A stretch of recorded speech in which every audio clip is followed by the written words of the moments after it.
kami dari kelompok 12 mata kuliah metodologi kualitatif. Sebelumnya kami ucapkan terima kasih kepada Ibu Luciana Wulansari selaku dosen mata kuliah metodologi kualitatif dan teman-teman sekalian yang telah memberikan kesempatan kepada kelompok kami untuk mempresentasikan materi kami yang berjudul Teknik Pemeriksaan Data dan Triangulasi. Namun sebelum kita memasuki materi, izinkan kami untuk memperkenalkan anggota kelompok kami terlebih dahulu ya teman-teman. Perkenalkan, kami dari kelompok 12 beranggotakan 3 orang, yaitu terdiri dari saya, Ita Rosita, dan ada teman-teman saya, Teguh Asmawati dan Mursina. Baik, langsung saja kita memasuki materi pembahasan. Berikut materi yang akan kita bahas di sini ialah yang pertama, pengertian dan metode triangulasi, yang kedua, teknik pemeriksaan keabsahan data, dan yang ketiga ialah mengenai prinsip-prinsip penelitian dalam triangulasi. Baik, untuk penjelasan lebih lengkapnya, tetap simak video ini ya. Assalamualaikum warahmatullahi wabarakatuh. Perkenalkan, nama saya Mursina, NPM saya di 2018 01503x29. Pada kesempatan kali ini, saya akan membahas tentang pengertian dan metode triangulasi. Sebelum saya menjelaskan pengertiannya, saya akan menceritakan asal-usul triangulasi tersebut. Triangulasi adalah istilah yang diperkenalkan oleh N.K. Denzin dengan meminjam peristilahan dari dunia navigasi dan militer, yang merujuk pada penggabungan berbagai metode dalam suatu kajian tentang satu gejala tertentu. Keandalan dan kesasihan data dijamin dengan membandingkan data yang diperoleh dari sumber atau metode tertentu dengan data yang didapat dari sumber atau metode lainnya. Kepopuleran penggabungan metode ini telah tumbuh selama 40-50 tahun lalu, yaitu pada sekitar tahun 1950-an dan 1960-an. Metode triangulasi tersebut mulai dipakai dalam penelitian kualitatif sebagai cara untuk meningkatkan pengukuran, validitas, dan memperkuat kredibilitas temuan penelitian dengan cara membandingkan. Baik, selanjutnya tentang pengertian triangulasi. Triangulasi adalah teknik pemeriksaan data penelitian dengan cara membanding-bandingkan antara sumber teori maupun metode atau teknik penelitian. Teknik pemeriksaan keabsahan data ini memanfaatkan sesuatu yang lain di luar data itu untuk keperluan pengecekan atau sebagai pembanding terhadap data tersebut. Pada hakikatnya, triangulasi merupakan pendekatan multimetode yang dilakukan peneliti pada saat mengumpulkan data, menganalisis data. Memotret fenomena tunggal dari sudut pandang yang berbeda akan memungkinkan diperoleh tingkat kebenaran yang handal. Karena itu, triangulasi adalah teknik pemeriksaan keabsahan data yang memanfaatkan sesuatu yang lain dalam membandingkan hasil wawancara terhadap objek penelitian. Triangulasi meliputi 4 hal, yaitu triangulasi metode, triangulasi antar peneliti, triangulasi sumber data, dan triangulasi teori. Triangulasi metode dilakukan dengan cara membandingkan informasi atau data dengan cara yang berbeda. Dalam penelitian kualitatif, peneliti menggunakan metode wawancara, observasi, atau survei. Triangulasi antar peneliti dilakukan dengan cara menggunakan lebih dari satu orang dalam pengumpulan dan analisis data. Teknik ini untuk memperkaya khasanah pengetahuan mengenai informasi yang digali dari subjek penelitian. Triangulasi sumber data dengan cara menggali kebenaran informasi tertentu melalui berbagai metode dan sumber perolehan data. Misalnya, selain melalui wawancara dan observasi, peneliti bisa menggunakan observasi terlibat atau participan observation, dokumen tertulis, arsip, dokumen sejarah, catatan resmi, catatan atau tulisan pribadi, dan gambar atau foto. Yang terakhir, triangulasi teori. Hasil akhir penelitian kualitatif berupa sebuah rumusan informasi atau thesis statement. Informasi tersebut selanjutnya dibandingkan dengan perspektif teori yang relevan untuk menghindari bias individual peneliti atas temuan atau kesimpulan yang dihasilkan. Baik, selanjutnya tentang metode triangulasi. Metode penelitian dengan teknik triangulasi digunakan dengan adanya dua asumsi. Asumsi yang pertama pada level pendekatan. Pada level pendekatan penelitian, penggabungan metode kuantitatif dan kualitatif dalam sebuah kegiatan penelitian ditujukan untuk menemukan sesuatu yang lebih utuh dari objek penelitian. Asumsi kedua, yang mendasari penggunaan teknik triangulasi. Pengumpulan dan analisis data membutuhkan sebuah prosedur untuk menguji hasil analisis data. Dalam penelitian, dengan menggunakan metode triangulasi, peneliti dapat menekankan pada metode kuantitatif, metode kualitatif, atau dapat juga dengan menekankan pada kedua metode. Ada beberapa hal yang harus diperhatikan dan harus dilakukan pada kedua metode penelitian, kuantitatif ataupun kualitatif, yakni yang pertama, dapat digunakan bersama untuk meneliti pada objek yang sama tetapi dengan tujuan yang berbeda. Yang kedua, digunakan secara bergantian. Yang ketiga, metode penelitian tidak dapat digabungkan karena paradigmanya berbeda. Yang keempat, memahami masing-masing metode dan pentingnya metode tersebut dalam suatu penelitian yang akan dilakukan. Keempat, memahami permasalahan dan tujuan penelitian yang akan dilakukan. Yang kelima, kedua metode juga digunakan berdasarkan pertimbangan keterampilan peneliti yang terlibat dalam satu kegiatan penelitian secara simultan apabila ada hubungan dengan masalah dan tujuan penelitian. Baik, selanjutnya akan dijelaskan oleh rekan saya. Silakan. Perkenalkan, nama saya Ita Rosita dengan NPM 2018 01500099. Di sini saya akan berusaha menjelaskan materi berikutnya, yaitu teknik pemeriksaan keabsahan data. Nah, baik teman-teman, setelah tadi sudah dijelaskan oleh rekan kelompok saya mengenai asal-usul triangulasi, pengertian triangulasi, metode triangulasi, hingga sekarang sampai di teknik pemeriksaan keabsahan data yang akan dijelaskan oleh saya sendiri. Nah, untuk itu penjelasan lebih lengkapnya tetap simak video ini ya teman-teman. Baik, di teknik pemeriksaan keabsahan data ini ada 9 yang akan kita bahas. Nah, berdasarkan buku metodologi kualitatif Muliung tahun 2006, halaman 326 sampai 327, menguraikan beberapa teknik pemeriksaan keabsahan data yang lazim digunakan sesuai dengan kriterianya masing-masing, yaitu terdiri dari 1. Perpanjangan keikutsertaan, yang kedua ketekunan pengamatan, yang ketiga triangulasi, yang keempat pengecekan sejawat, yang kelima kecukupan referensi, yang keenam kajian khusus negatif, yang ketujuh pengecekan anggota, yang ke-8 uraian rinci, dan yang ke-9 auditing.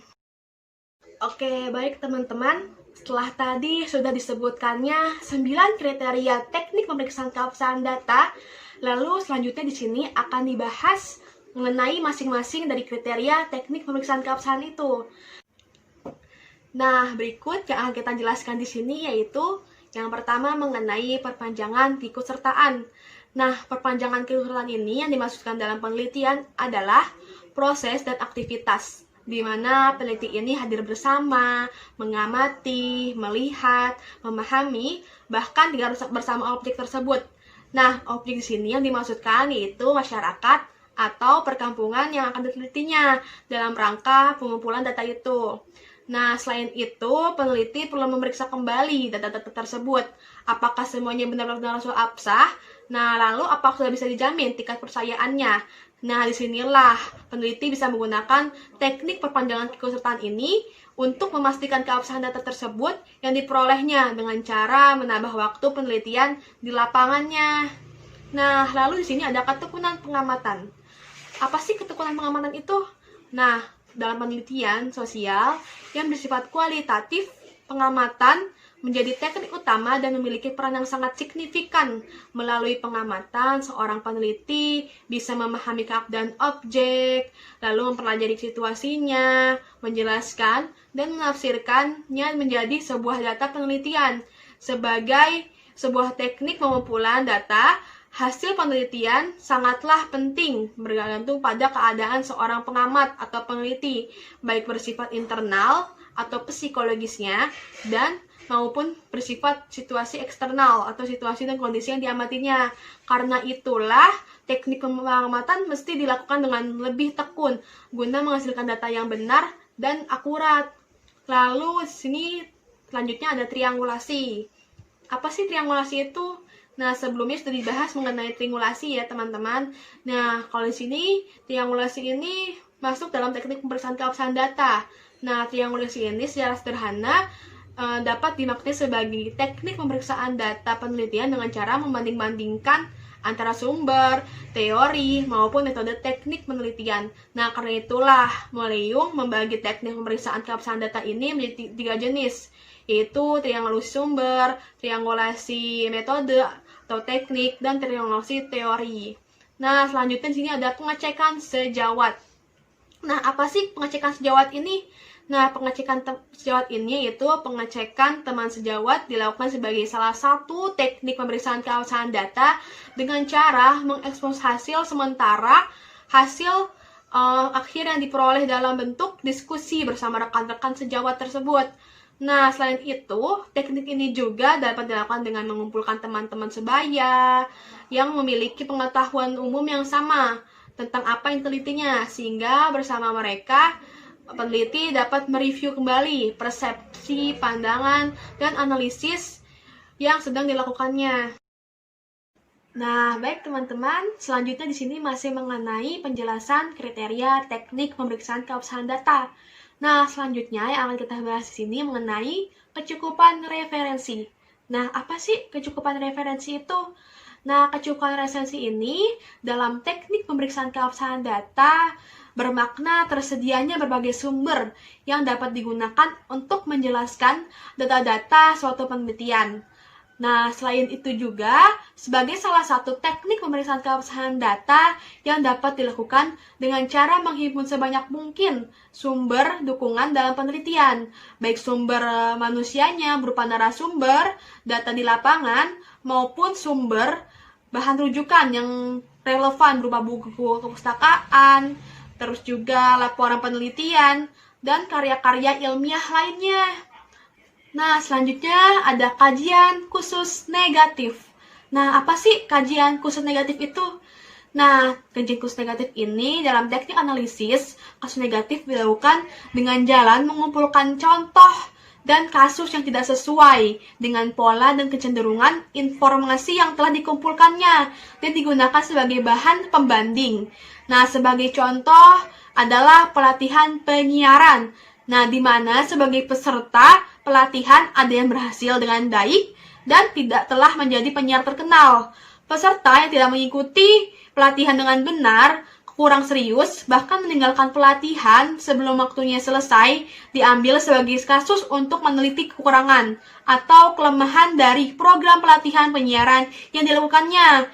Nah, kasus negatif demikian dilakukan untuk menjelaskan hipotesis kerja alternatif sebagai upaya meningkatkan argumentasi terhadap temuan-temuan penelitiannya. Nah, baik, selanjutnya di sini ada pengecekan anggota.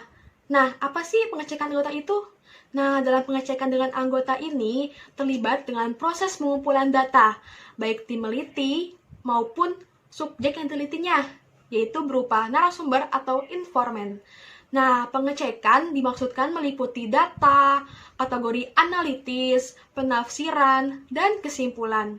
Nah, pentingnya teknik pengecekan anggota ini untuk menguji keabsahan data setidaknya didasarkan pada beberapa manfaatnya, yaitu menurut Moleung tahun 2006 halaman 335, yaitu terdiri dari adanya kesempatan untuk mempelajari secara sengaja apa yang dimaksudkan oleh responden dengan jalan bertindak dan berlaku secara tertentu atau memberikan informasi tertentu. Nah, selanjutnya adanya kesempatan kepada responden atau informan untuk segera memperbaiki. Nah, apa sih yang diperbaiki? Nah, yang diperbaiki ialah kesalahan dari data yang menantang suatu penafsiran yang barangkali salah. Nah, selanjutnya adanya kesempatan bagi responden atau informan untuk dapat memberikan data tambahan.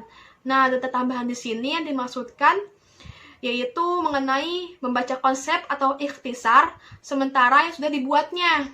Nah, selanjutnya adanya kesempatan bagi peneliti untuk mencatat persetujuan. Nah, persetujuan ini yaitu atau keberatannya responden atau informan terhadap ikhtisar sementara yang dibuat oleh peneliti tersebut. Selanjutnya di sini masih penjelasan mengenai kriteria teknik pemeriksaan keabsahan data tadi ya teman-teman. Nah, di sini sudah ada uraian rinci. Nah, apa sih uraian rinci itu? Nah, uraian rinci ini yang dimaksud dengan teach description yaitu merupakan teknik yang khas dalam penelitian kualitatif. Nah, hal ini sesuai dengan karakteristik penelitian kualitatif dalam membangun keteralihan yang sangat berbeda dengan non-kualitatif dengan fasilitas eksternalnya. Nah, keteralihan dalam kualitatif ini sangat bergantung pada pengetahuan seorang peneliti yang hadir bersama dalam konteks pengiriman dengan pembaca konteks dituntut untuk dapat melaporkan hasil penelitiannya secara rinci, teliti, dan secermat mungkin agar mampu menggambarkan dengan baik dan benar konteks penelitian yang dilakukannya. Nah, baik, selanjutnya di sini yang terakhir ada auditing. Nah, apa sih auditing itu? Nah, auditing ini untuk menjalankan teknik dalam pemeriksaan keabsahan data, peneliti perlu melakukan proses klasifikasi sebagaimana disarankan oleh Halpern dalam Lincoln dan Guba 1985 dalam buku Maleung tahun 2006. Klasifikasi tersebut meliputi, yaitu yang pertama data mentah. Data mentah ini perlu memeriksa kembali data-data bahan rekaman, catatan lapangan, dokumen, foto, dan semacamnya. Lalu selanjutnya ada data yang direduksi dari hasil. Nah, apa sih yang dimaksud dengan data yang direduksi ini? Nah, perlu memeriksa kembali catatan-catatan lapangan lengkap, ikhtisar catatan, catatan teori, terus juga konsep, hipotesis kerja, dan semacamnya. Lalu yang ketiga selanjutnya ada dekonstruksi data dan hasil sintesis. Yaitu perlunya memeriksa kembali struktur kategori tema, definisi, hubungan-hubungan, temuan, kesimpulan, kepustakaan, dan semacamnya. Lalu yang keempat selanjutnya ada catatan tentang proses penyelenggaraan, yaitu termasuk dari metodologi, terus rasionalitas, dan semacamnya. Lalu yang kelima ada bahan yang berkaitan dengan maksud dan keinginan, yaitu termasuk dalam usulan penelitian dan reflektif catatan. Ada catatan reflektif, pribadi, dan motivasi, harapan, dan sebagainya. Lalu yang kelima terakhir itu mengenai informasi tentang pengembangan instrumen, yaitu termasuknya yaitu mengenai formulir penjajakan, jadwal pendahuluan, format pengamat, terus harapan, dan sebagainya. Nah, baik teman-teman, itu tadi penjelasan mengenai 9 kriteria teknik pemeriksaan keabsahan data yang sudah dijelaskan tadi, sehingga dapat disimpulkan bahwa teknik pemeriksaan keabsahan data ini semuanya memiliki kekuatannya masing-masing dan dapat dipilih bagi peneliti kualitatif. Nah, hanya saja peneliti perlu menyesuaikan kembali pilihan-pilihan teknik dengan karakteristik data dan bentuk-bentuk penelitian yang dilakukannya. Nah, lazimnya dalam satu penelitian kita dapat menggunakan 2-5 teknik pemeriksaan keabsahan data secara bersama-sama, bergantung pada kebutuhan penelitiannya. Assalamualaikum warahmatullahi wabarakatuh. Perkenalkan, nama saya Teguh Asmawati dengan NPM 2018 015 00013. Pada kesempatan kali ini, saya akan menjelaskan tentang prinsip penelitian dengan menggunakan triangulasi. Konsep triangulasi dikembangkan oleh Denzim pada tahun 1978. Triangulasi banyak digunakan melalui upaya menggabungkan atau campuran metode yang berbeda dalam studi penelitian.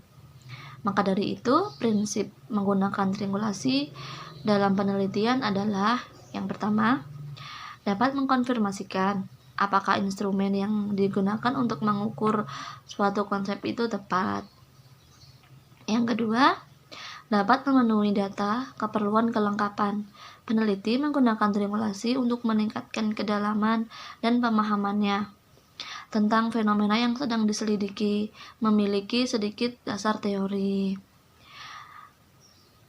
Selain itu, menggunakan triangulasi untuk kelengkapan, memperbesar dan memperdalam pemahaman tentang pertanyaan penelitian. Yang ketiga, dapat meningkatkan akurasi penelitian. Dalam hal ini, triangulasi merupakan salah satu validitas. Yang keempat, untuk tujuan meningkatkan kredibilitas penelitian. Yang kelima, metode triangulasi dapat digunakan untuk mencapai validitas konvergen dan menguji tingkat validitas eksternal. Yang keenam, selain itu, metode triangulasi melibatkan pemeriksaan silang untuk konsistensi internal. Konsep triangulasi didasarkan pada asumsi menggunakan beberapa sumber data, metode, dan peneliti yang dapat menetralkan bias penelitian yang melekat dalam suatu sumber data tertentu. Penyidik atau metode yang berbeda memiliki kelemahan dan kekuatan yang berbeda.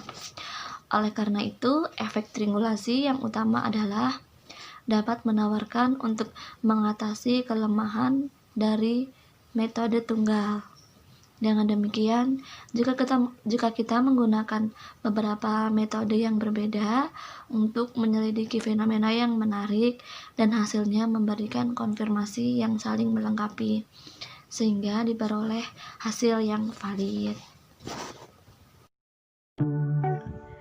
Nah, baik teman-teman, setelah tadi sudah dipaparkannya materi penjelasan mengenai teknik pemeriksaan data dan triangulasi oleh kelompok kami, sehingga dapat disimpulkan bahwa teknik pemeriksaan data dan triangulasi ini sangatlah berkaitan dalam proses suatu penelitian kualitatif. Nah, sehingga triangulasi dapat didefinisikan sebagai salah satu teknik pemeriksaan keabsahan data yang dilakukan peneliti pada pendekatan multimetode dengan cara membanding-bandingkan antara sumber, teori, maupun metode atau teknik penelitian. Nah, karena itulah triangulasi membagi teknik pemeriksaan keabsahan data ini menjadi 3 jenis, yaitu triangulasi sumber, triangulasi metode atau teknik, dan triangulasi teori yang digunakan pada saat mengumpulkan dan menganalisis data. Nah, baik teman-teman, itu tadi video penjelasan dari kelompok 12 mengenai teknik pemeriksaan data dan triangulasi. Untuk itu, kami ucapkan terima kasih atas kesempatan yang telah diberikan oleh Ibu Luciana Wulansari dan teman-teman sekalian. Mohon maaf apabila ada kata-kata yang kurang berkenan atau kurang dalam video ini. Selanjutnya, kami buka sesi diskusi. Apabila di antara teman-teman yang ingin menyanggah atau memberi kritik dan saran dan masukan, kami persilakan. Wassalamualaikum warahmatullahi wabarakatuh.